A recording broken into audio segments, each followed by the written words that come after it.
The rain fell in heavy sheets, soaking the pavement and turning the quiet suburban street into a river of glistening gray. 9-year-old Lily Jensen gripped the leash tighter in her small hand as her boots splashed in puddles. Beside her walked Max, a towering German shepherd with intelligent eyes and a patient gait. He was more than a dog. He was her protector, her brother, and her best friend. He had been her anchor ever since the night her mother died in a fiery car crash just over a year ago. That night, it had been Max who pulled Lily from the wreckage. Max who lay beside her for weeks when she wouldn't speak. Max who never left her side, even as grief took over every corner of her small world. It was a routine morning walk. Lily had taken Max out for a loop around their cul-de-sac. Her father, Commander Cole Jensen, had left just before dawn for a training exercise at a nearby military base. He always came back. Lily trusted that. What she didn't know was that within minutes, her quiet neighborhood would erupt in sirens and shouting, and that everything she knew would be ripped away from her once more. Someone had called 911 reporting screams coming from a house nearby, a domestic argument mistaken for a hostage situation. Police, responding quickly and heavily armed, stormed the street. 4 patrol cars skidded to a stop. Officers spilled out, weapons raised, voices shouting over radios and one another. Max, trained for chaos but now a civilian, snapped to attention. Sensing Lily's sudden fear and confusion, he moved ahead, placing his body between her and the sudden threat. His bark echoed through the air loud, protective, fierce. And then came the gunshots. 3 cracks of thunder that pierced the rainy morning. Max dropped mid-stride. His body collapsed onto the wet street, inches from Lily's feet. She fell to her knees, crying out, wrapping her arms around his lifeless body. Her scream was drowned by the static of radios and the pounding rain. The officers froze. One lowered his weapon slowly. And in that moment, they saw what they had missed entirely: a little girl crouched behind the dog they had just killed. A leash still looped around her wrist. They hadn't seen her. They had only seen a large, barking dog and made a split-second decision. A decision that would shatter a little girl's heart. Neighbors watched from windows. Someone shouted, "There's a child." But it was too late. Max's blood had already mixed with the rain, spreading like a red halo beneath him. Lily stayed there, unmoving, holding him, whispering his name. Back at the base, Commander Cole Jensen was pulled out of a briefing mid-sentence. When he heard the words "your daughter," "shot," and "police incident," he didn't ask questions. He walked out, got in his truck, and drove faster than he ever had before. Cole Jensen was no ordinary soldier. He was one of the most decorated and deadly Delta Force commanders in U.S. military history. He had rescued hostages from terrorist camps, led classified missions deep in enemy territory, and trained elite operatives across the world. But none of that mattered now. All he could think of was his daughter's face and the unthinkable words, "They shot Max." When he reached the hospital, Lily was wrapped in a thermal blanket, eyes blank, her body silent. She hadn't spoken a single word since the moment Max fell. The doctors called it trauma-induced mutism. Cole sat beside her, unsure how to reach his daughter through the walls of grief that now surrounded her.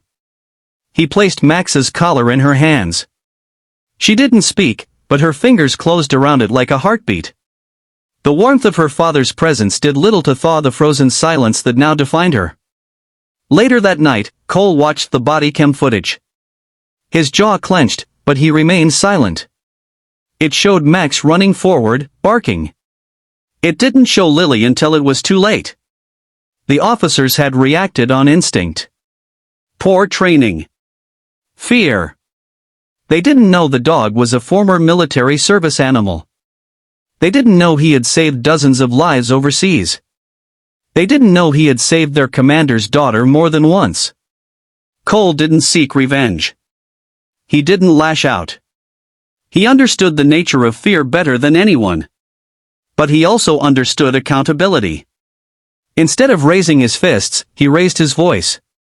He contacted military lawyers, trauma specialists, and national news outlets. He told Max's story.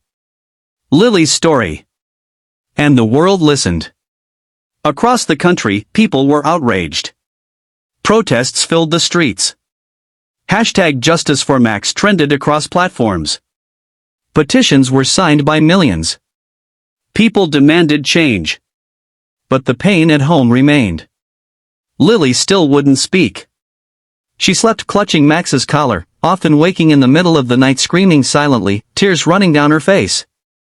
Cole reached out to old contacts, desperate for anything that might bring her comfort. That's when a former handler at the military K-9 center called him. Max had fathered a litter before retiring. One of his pups had just completed training. His name was Echo. Cole hesitated. No dog could replace Max. But when Echo arrived, something shifted. He walked into their home, sniffed around, and walked straight to Lily's room. Without command, he lay down on Max's old blanket and rested his head on her lap. For the first time in weeks, she smiled. It was small. Barely noticeable. But it was there. Over time, Echo helped bring Lily back to life. He became her shadow, her new guardian. She started speaking again, first in whispers to Echo, then to her father. Eventually, she agreed to leave the house. Cole took her to schools, community centers, even court hearings where they shared their story. Together, they fought for legislation that would change how officers engage with service animals and civilians during emergencies. They called it Max's Law. The officers involved in the shooting faced internal review. One retired. Another resigned. One came to Cole personally and apologized. Not to avoid punishment, but because he had nightmares every night. He had seen the footage. He had seen the blood. And he had seen the look in Lily's eyes. Cole accepted his apology, not because he had to, but because his daughter needed to see forgiveness in action.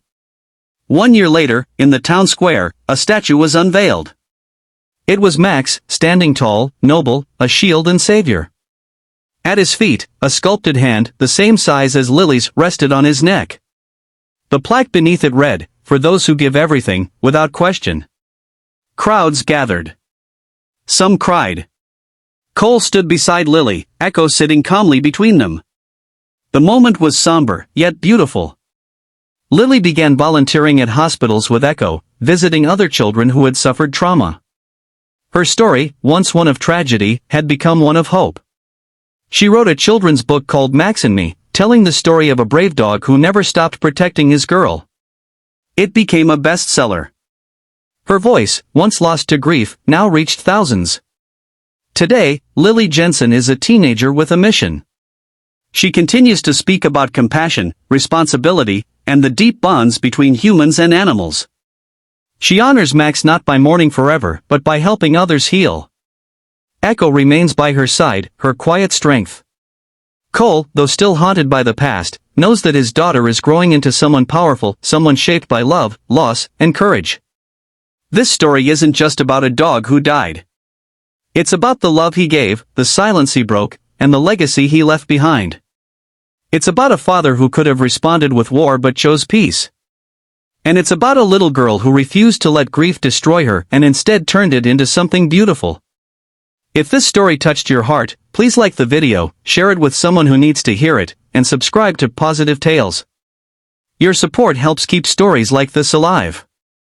Special request: comment with Honor Max if you believe no hero should ever be forgotten, especially the ones who walk on 4 legs.